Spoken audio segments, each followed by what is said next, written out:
Welcome to Business Talk here on Business Tech, South Africa's #1 business news website. And let's face it, nobody jumps out of bed excited about life insurance. Well, unless you're my next guest, Josh Kaplan, founder and joint chief executive at OneSpark, which is really all about changing the way things are currently being done. Josh, great to have you on the show.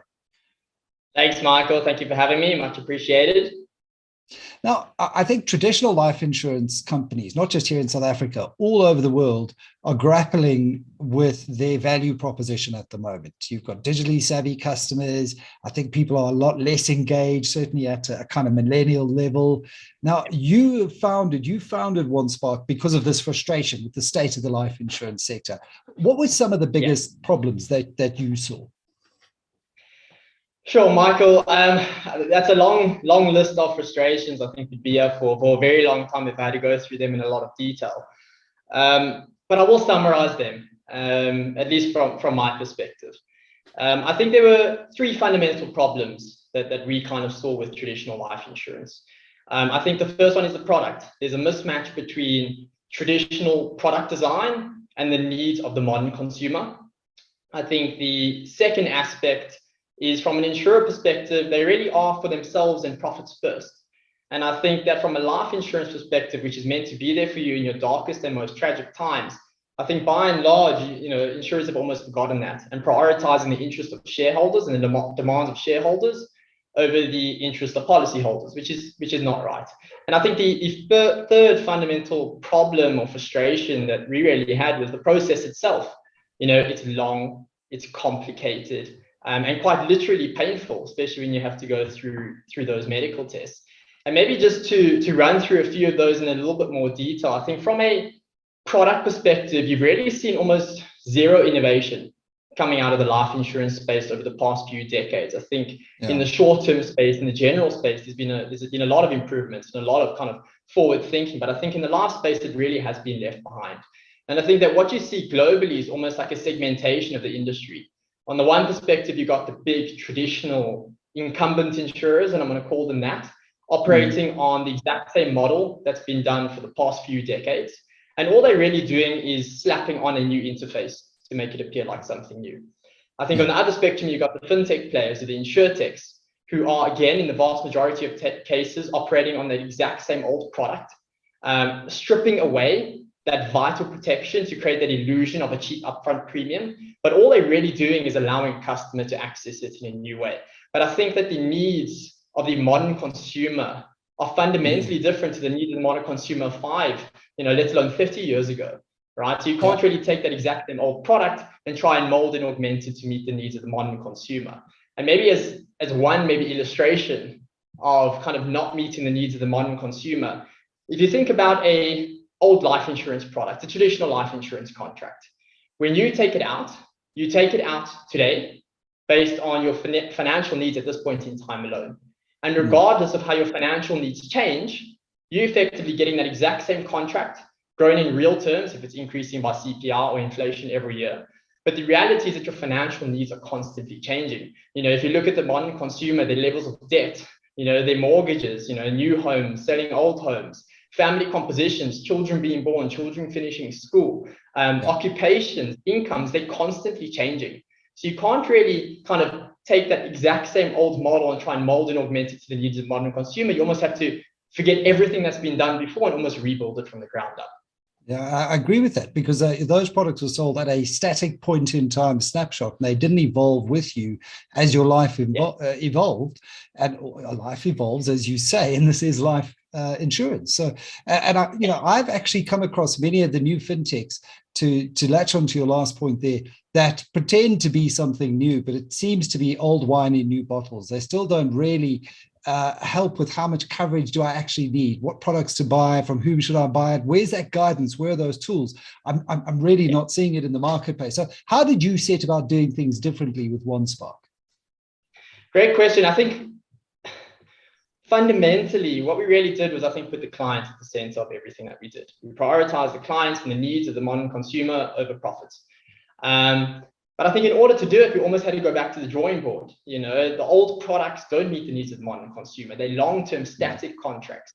If you look at the way that from a pricing or from an actuarial perspective, quite literally, there's that misalignment of incentives between the insurer and what they need and the policyholder, in that every rand that a traditional life insurer pays out for a claim means 1 rand less for profit. So there were fundamental actuarial, if I can call it, product inefficiencies that we needed to overcome. And we didn't want to kind of take something that had been done before and try and mold and augment it, because it wouldn't meet the needs of the modern consumer. What we actually did was we quite literally listed every single flaw, both from a consumer need perspective, and I'm a consumer, I wanted a product that met my needs, but also from an actuarial perspective, from a pricing perspective, and we listed them.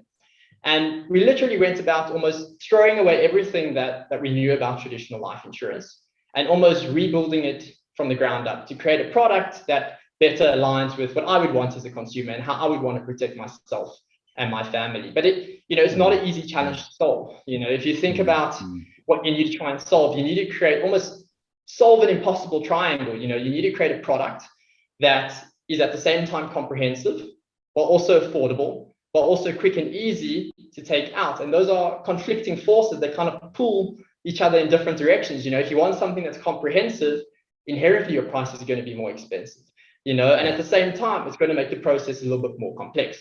So the way that we went about solving it was almost developing and creating kind of very smart technology, kind of leveraging off kind of proprietary, I'm going to call it machine learning and artificial intelligence algorithms. Now, while I think that they are incredibly smart, consumers don't really care.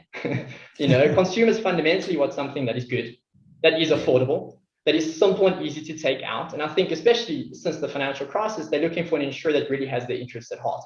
They're looking for a financial services provider that is honest, that is transparent, and that is fair. And I think that all the tech and all of the world first innovations and all of the world first kind of mechanisms that we embedded into the foundations of our product, they're all great, but fundamentally that's what we did. We created a product that is perfect for the modern consumer, that is dynamic, that evolves with you, that's incredibly flexible, that's incredibly personalized. You can get a quote in 10 seconds, you can activate it in minutes, all online without paying for medical tests.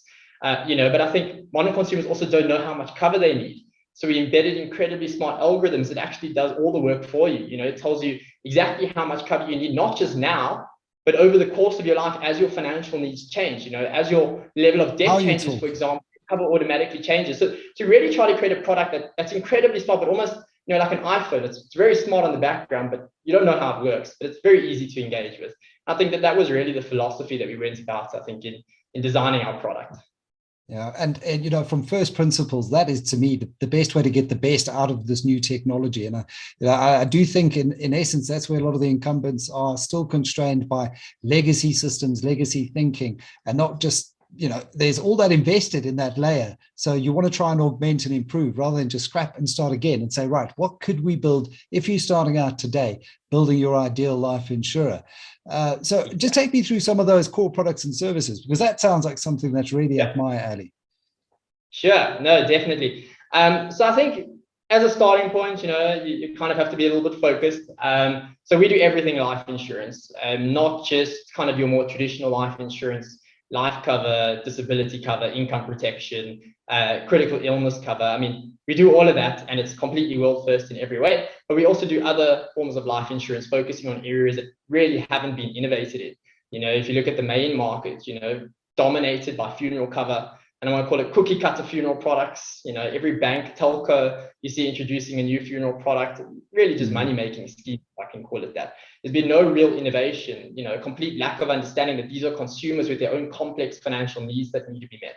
So we didn't just focus on the more traditional life insurance and completely augmenting that market and bringing that up to date. We also focus on other areas of the life insurance industry as well. So we got completely new types of kind of main market products, education protection, transport protection, grocery protection, daily living expense protection products, really trying to introduce this market to more comprehensive forms of cover while embedding incredibly smart and powerful features that don't just protect in a more socially responsible manner, but that really uplift and empower them to better lives. I think beyond that, we got a group of corporate insurance offerings and a bunch of other products. So I think despite being relatively young and only a few months old, we have around 9 world first innovations that we brought to market, which I think is an achievement that I'm incredibly proud of. Josh, you'll laugh. There's a major life insurer that still sends me text messages, not even WhatsApp messages, trying to sell me a Kaiser Chiefs funeral policy. And with big data, the big buzzword, if they knew me, they'd know I'm a Pirates fan, firstly, at home, and Liverpool internationally. But I mean, it just shows Yeah, you, Liverpool. laugh. But they know so little of this kind of big data speak that they will profess to be following. So in terms of that, you're not that old. You're definitely one of the fresh newbies on the block. What sort of success has OneSpark has had so far since you begun? How has this model landed? Thankfully, many successes, despite our relatively short livelihood, if I can call it that. We've won and been fortunate to win numerous international awards, from the world's most innovative company in life insurance, to being selected by global giants like Google, to be one of 6 Middle Eastern African companies to join the exclusive Google Growth Program. I think in the 2 months since our life insurance product went live, we were fortunate to write over 1 billion rand in cover. And I think in the few months that we've been live, I think we've managed to insure over 10,000 happy customers. And I think, considering the fact that we launched a life insurer in arguably the most difficult time in history, not only was it the peak of a global pandemic, but also we had enormous unrest, which placed enormous strain, I think, on the South African consumer. So I think despite those challenges, we've been able to thrive. And I'm incredibly proud of everything that the team has achieved to date. And I think some incredibly exciting things to look forward to over the coming months too. Yeah, and listen, if you can launch and run a business through what we've experienced over the last couple of years, then I think you can tackle pretty much anything, and then just throw in load shedding and just the normal course of doing business in South Africa, and you really are set to take on any market in the world. Speaking of the world, what are some of the big insurance trends, life insurance trends, that you expect to see this year and beyond, potentially having changed from pre-COVID to post-COVID? Yeah. So look, I think COVID really forced insurers to really think about their processes and the way they went about doing business. And I think, as tragic as COVID has been, it has accelerated a lot of the consumer-centric innovations that I think are incredibly important, particularly when it comes to digitization. If you think of the big old traditional insurers, they couldn't really activate policies. You had to go for medical underwriting, which is incredibly challenging. You had to meet with people face to face. So I think there's been an enormous push around the world to I'm going to call it a more digital life insurance approach. So very much focusing on the process itself. How do you make life insurance quicker and easier to transact with? I think there also is a push towards a more personalized approach. I think they will struggle. I think the inherent inefficiencies and kind of conflicts with kind of pulling in different directions between shareholders and their interests and consumers and their interests, I think will make it incredibly difficult to achieve that. And that's really compounded by, I think, the legacy systems and issues that manifest throughout the companies. I think that everything that we've done at OneSpark really has been all about, okay, how do you solve for the modern consumer's needs, not only make it quicker and easier, make it completely personalized, make it completely flexible, make it completely dynamic, allow an omni-channel approach, so not just advisor, not just online, really enabling a consumer to take out and interact with an insurer in multiple different ways. And I think that everything that we've solved, I think a lot of insurers will be grappling with just because of the inherent challenges with it over the next decade or so. And I think that insurers are waking up, and I think that they're starting to see it, but I think a lot of work still needs to be done to kind of bring life insurance into the 21st century like other industries have achieved so far. How are you, and you mentioned it a couple of times, how are you grappling or solving for that issue of shareholder primacy and their demands for higher returns on the other side versus providing value to the end user? Because surely you've got shareholders to satisfy as well, and you're going to confront similar challenges. No, absolutely. And I think it's a great question. I think the way that we did it was we literally changed the life insurance model, if I can call it that. If you think of a traditional life insurance model, and I mentioned it previously, every rand that I pay out for a claim means 1 rand less for profit, right? So the less claims that I pay out, the more profit I actually get in a traditional life insurer. So there's that inherent tug of war between, paying our claims and protecting your clients and meeting the needs of the modern shareholder. And the It's way that we actually went incentives. about doing it, ensure that risk profit that insurers take forms a large part of, I guess, meeting the demands of shareholders. So the way that we went about doing it was, that's not how our model works. The way that we priced our product, we simply take a fee to administer your policy. The rest of the premium that you pay is put into a risk pool, which is used to pay out claims in times of need. And whatever's left at the end of the year after we pay out claims and cover our expenses is simply returned to you as a policyholder. Now, what that means is that we as a company, our profits are not dependent on how many claims we pay out. Our profits are simply determined by that small administration fee that we take to effectively administer your policy, right? So our profits and our incentives as a company are not dependent on how many claims we pay out for you. So we really wanted to align our incentives as a company and the incentives of our consumer, which I think makes it a far more sustainable model. I can go into a bit more complexity and talk about how life insurance is priced, maybe a little bit more complex, and we can have a separate discussion on that because it's quite long. But the model itself is different. We understand that we're a company and we have to make profit. We're not naive. It's just an understanding that there is a socially responsible way in which to do that. To not exploit consumers, but to empower them. Absolutely. And I think to talk about how life insurance underwriting actually works is something that only other actuaries would really understand at the end of the day. But I do think that model rejigged kind of solves for that problem quite nicely in terms of aligning the incentives more behind the policyholder than they have been in the past, certainly. Can you divulge anything that you're working on at the moment? Any exciting plans that you've got in the pipeline for the South African market? We do have a lot on the go at the moment. We're actually busy completing a multi-million-dollar raise, and we've secured tens of millions of dollars in funding, which we will disclose over the coming weeks, which is incredibly exciting. I think to date, we have been deliberately small. Get your model working, prove that it works. And once you get your metrics being met in a sustainable manner, then you can scale. And I think we're finally at that point where we're ready to kind of accelerate and rapidly grow. So I think over the next few months, you'll be seeing a lot more of OneSpark. I think beyond that, our entire culture is really driven on innovation and consumer-centric innovation. So if we see something that's inefficient in any industry, we'll go and we'll innovate. And I think to that end, we have multiple product lines in the pipeline. They're spec'd, they're designed, they're ready to go. Unfortunately, there is a massive skills deficit, I think, in the tech and the developer space. So bringing those products to market as much as we can design them as actuaries incredibly frequently and incredibly quickly takes a little bit longer to bring them to market, but we're working on it. So we got a bunch of products and new kind of suites opening up to the public over the course of the next few months. So I think incredibly exciting things to look out for from OneSpark. Remarkable. I mean, on that tech skill shortage, I was chatting to the CEO and founder of Plicatel, Peter de Villiers, and they recently raised over $1 billion in a Series C round.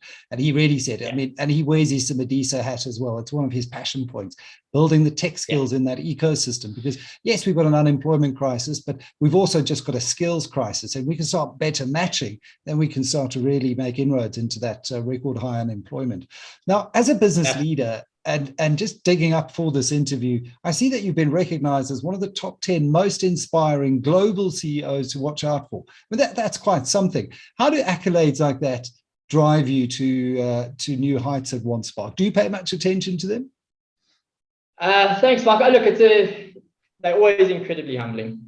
To be selected out of the quite literally millions of businesses out there and millions of incredibly impressive people is always incredibly humbling. Do I pay attention to it? Yes, but not for me. It's actually for my team. I think myself and Greg, who founded OneSpark, we founded it under the belief that if you can surround yourself with people who are better than you, you can only have great success. And I think it's really testament to the enormous amount of work, time and effort that our team members have put in. But I think for me, what's incredibly exciting about that award is that it really speaks to, I think, the core of why OneSpark was founded. Yes, it's about innovating in the life insurance space. It's about better meeting consumers' needs. But fundamentally, we started OneSpark not just for that, but really to kind of push the world forward, to change the world. You can call us naively millennial, I guess, in that respect. But that's why we started it. That's why we started OneSpark. We want to push the world forward.